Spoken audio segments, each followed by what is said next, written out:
اللہ علیہ وسلم نے فرمایا میرا رب کریم جب کسی کو بیمار کرتا ہے نا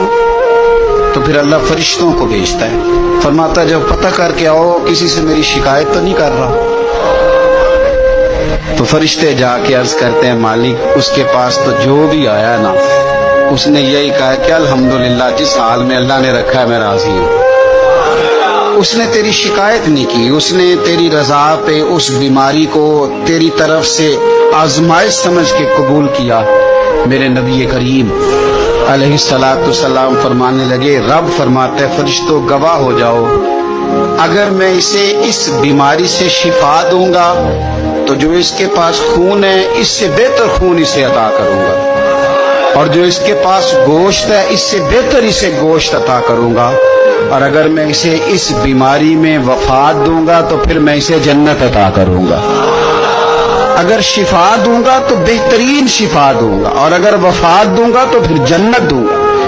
جب آپ حوصلے کے ساتھ چیزوں کو قبول کرتے، جب آپ کی طبیعت کے اندر صبر چھلکتا